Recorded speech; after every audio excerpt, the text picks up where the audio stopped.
So back at the cabin, the girls are all freaking out and trying to figure out what's going on, but at the same time, kind of not doing anything to solve their crisis of their missing friend. One of the girls decides to take a shower, and Preston is still sitting there perving on them. But Preston isn't the only pervert, because as he is watching one of the girls undress and get into the shower, he notices a pair of bright blue eyes staring into the window. Preston, realizing that it is more than likely the Yeti, the dangerous creature he learned about after watching a video online, shouts out to Otis, and this amazing scene begins. Otis. Otis. Otis, wake up. Wake up, Otis. Come on. Preston? What? Over here. Over here by the window.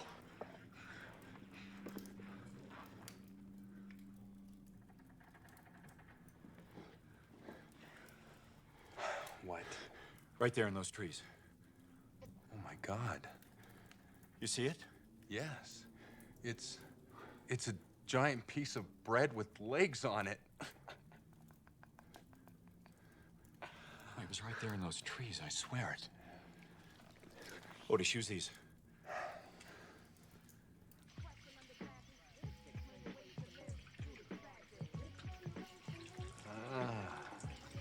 What's this? Watching girls in the shower, are we, Preston? What? No. Don't be embarrassed. Is this what you wanted me to see? No, that... A scene that only exists because usually in these bad horror movies you have to have tits and ass to keep the male demographic of the movie excited for something, and this whole scene exists to be like, here's that check mark off of the bad horror movie list, tits and ass right here, check mark. It just feels so weirdly unrealistic for this character to just decide to take a shower when her friend is missing. No one is trying to contact the police. No one is out there looking for their friend. She just decides, I'm going to go take a shower. Who cares? There's no point to this. Absolutely none. And I'm sorry, but the actress who plays this character, this film was not worth it. The scene does end with a squatch attack, with him crashing through the window and ripping her out. And it's actually a pretty decent practical effects scene.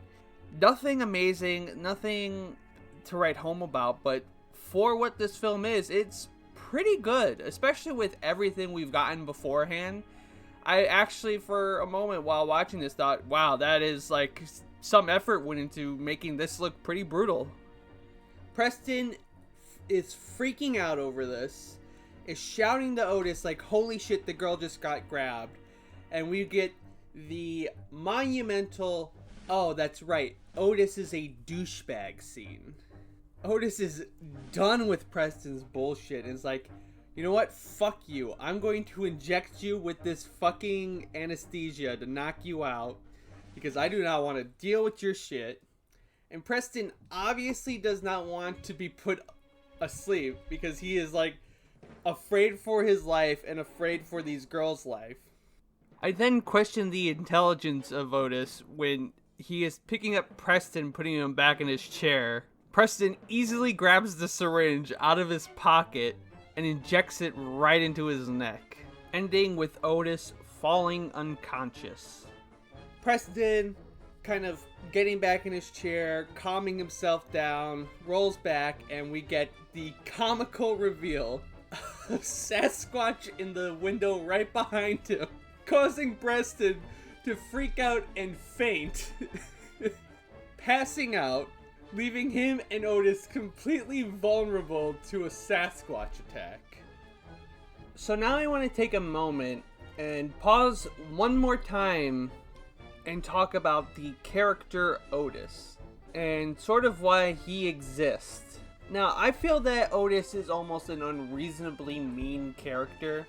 Like, assholes do exist, but usually you're not going to find someone this mean to a person with no reason, but he needs to exist for there to be some sort of conflict for the character Preston throughout the film, because without that, he's just a creepy perv watching these girls die.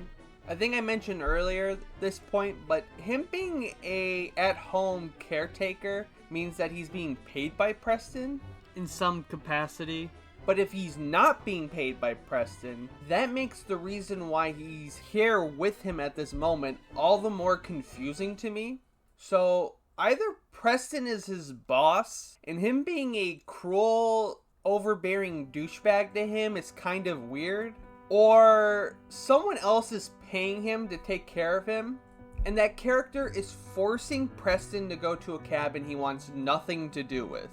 Now, I was talking to my friend about this, and he mentioned that his mom worked with at-home caretakers, and it's not too out of left field for them to be kind of overbearing assholes and have like an over-controlling personality with these people.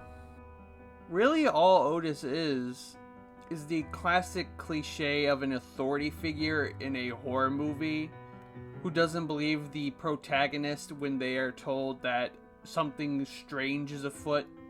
At the end of the day, Otis is a necessary character who is implemented in the most unnecessary way. No point to him being an at-home care nurse. No point to him being such a dick.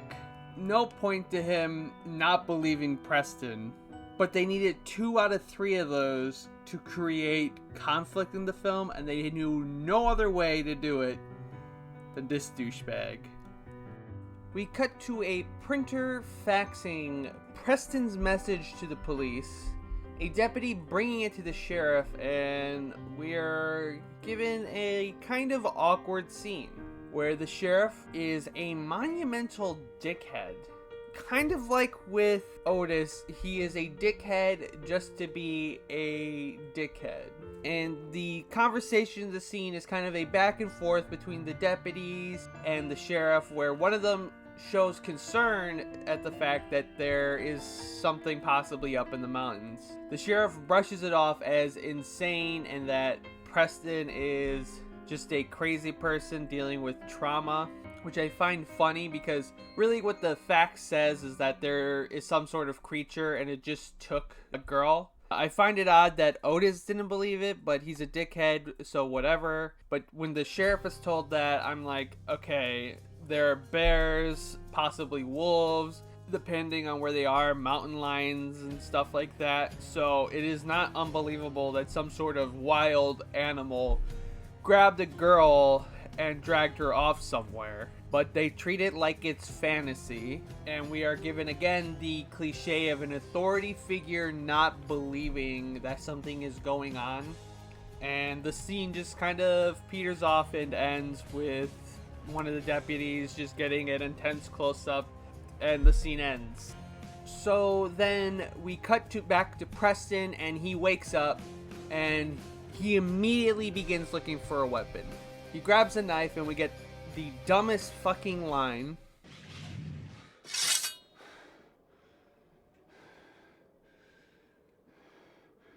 I'm gonna need a bigger knife.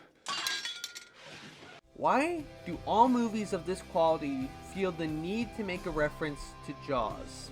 Now, I get that Jaws is kind of the inspiration for a lot of these movies, but there's a point where it goes from fun homage and a clever reference and a funny little haha I've seen Jaws 2 to a overdone cliche. I am so sick of hearing a we need a bigger blank. It is just a staple of bad monster movies. He goes to his computer because he hears that he received an email, and it's the sheriff's office telling him to stop pulling pranks on them or he will be arrested, which that's not how the police operate. That whole thing exists just to create more tension in the film. Preston then hears the girl shouting and rolls back over and starts perving on it again.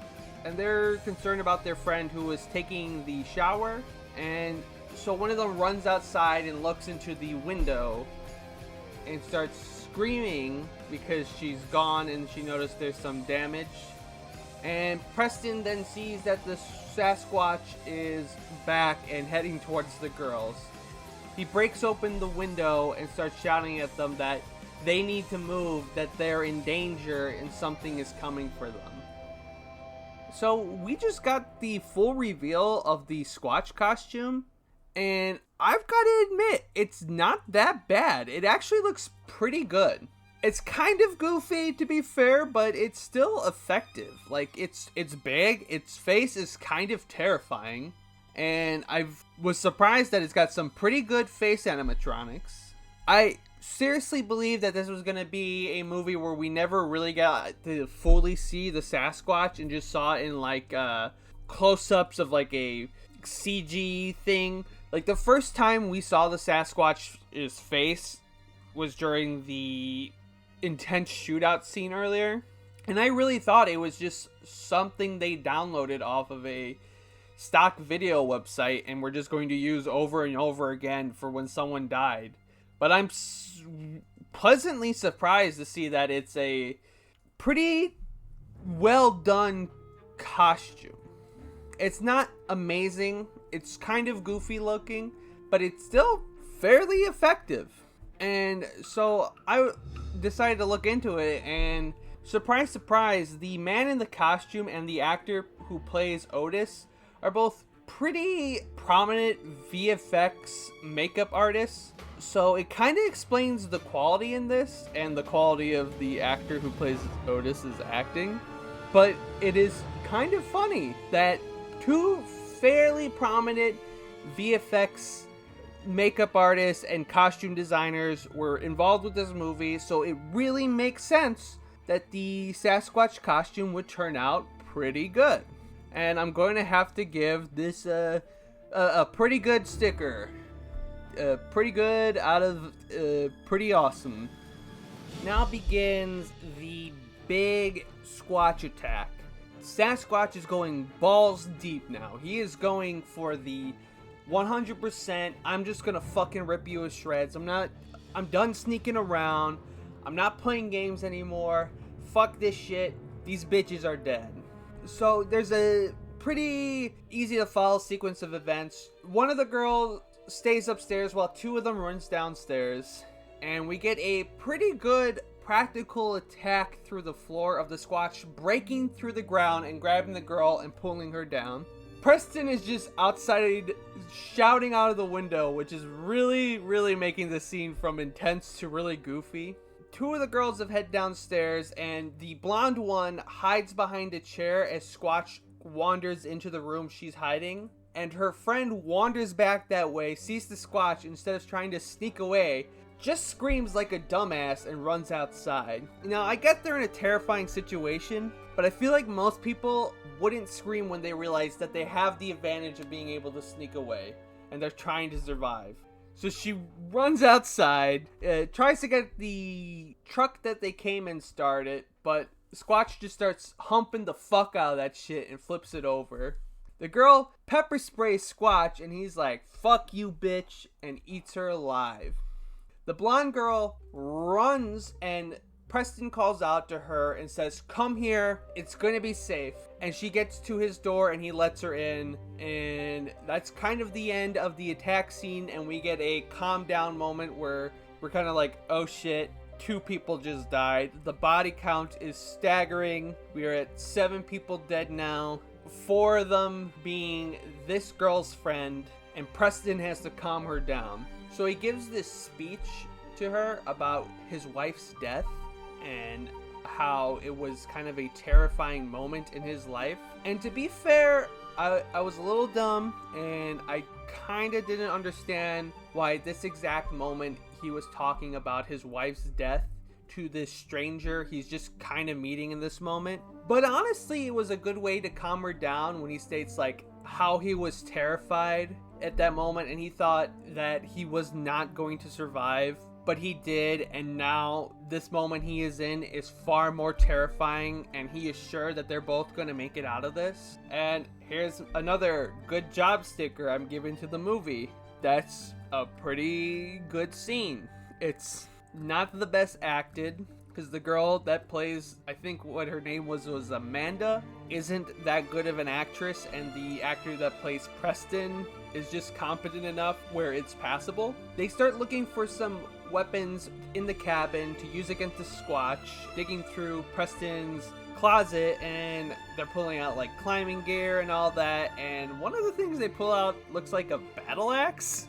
Like, what the fuck, Preston? You just owned this battle axe, and you were worried about a knife earlier? You forget about the battle axe you owned? So they both decide that they're gonna use the climbing gear to sneak out of the cabin. So they both get the gear ready and they start climbing down. Preston heads down first and he reaches the bottom and he tells Amanda to start coming down. And at that moment, the Sasquatch or the Yeti or whatever the fuck this thing is supposed to be breaks through the door. And Amanda just hops over and starts going down as fast as she can. But the Squatch is just marching down over there, and we get this kind of funny tug-of-war scene between Preston and the Sasquatch where he keeps pulling it up and he's keep trying to pull her down, and she's just sitting there like, ah, help me!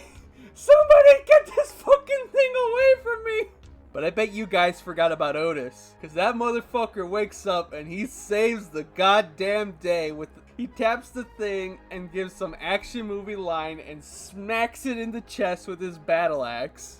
But sadly, that's not enough to kill the Squatch, because it grabs him and in the most comical way bites Otis's face off.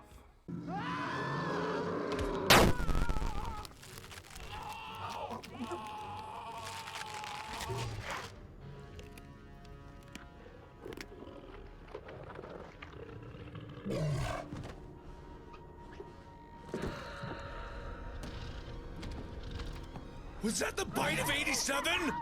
Amanda's still on the rope and Squatch is heading back, and so she decides to unhook and she falls right on top of Preston.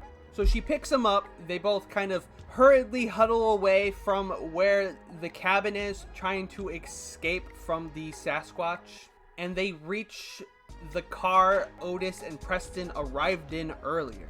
They get in, try to start up the engine, and we get another comical scene where the Squatch's face is just imposed in the back window. The car crashes, sending Amanda flying out through the windshield, which should 100% have killed her at this moment.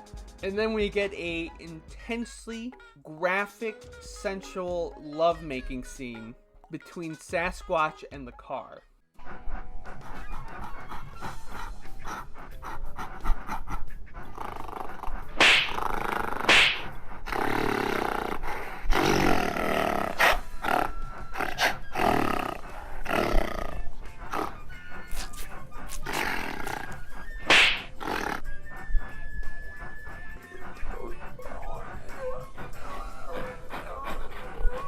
Preston is hitting the reverse as hard as he can, that it causes the battle axe to pierce through his chest and kind of quote unquote kill the Sasquatch. Preston then crawls out of the car after Amanda and she is still alive. The deputy from earlier then arrives, who was the only one out of the three at the sheriff's office who was concerned about the facts they got. Preston tells him that people are dead and that they're gonna have to send a search party out. So obviously the sheriff comes and all the deputies, and they start searching the woods and they can't find any of the bodies. A lot of the deputies feel uneasy and sheriff is just a dick, calls them a bunch of pussies.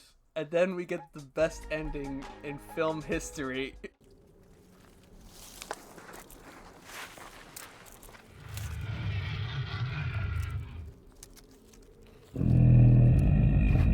What in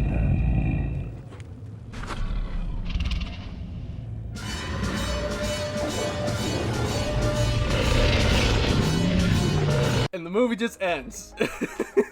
I half expected that song Down with the Sickness to just start blaring and then end credits hit. It's just so...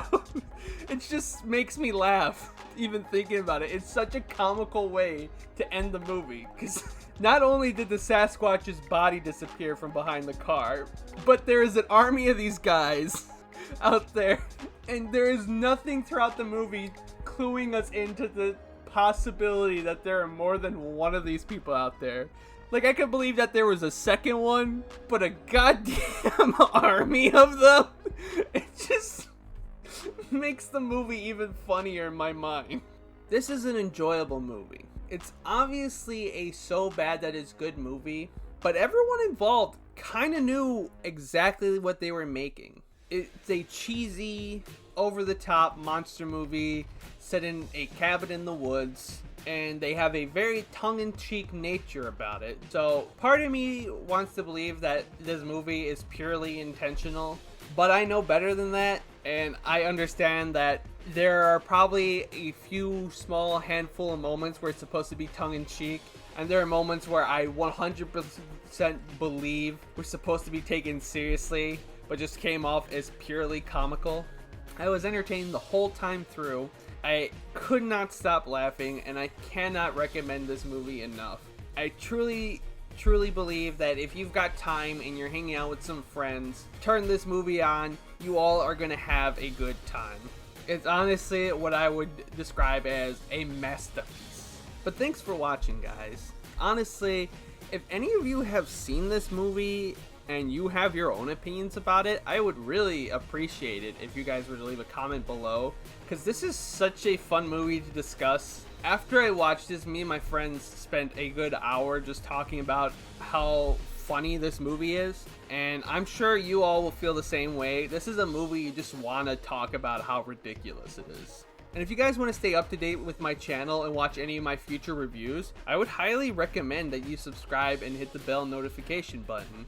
And it would really help me out if you were to share this video with your friends, because I'm sure your friends would appreciate to learn about the masterpiece that is Abominable. But thanks for watching, guys.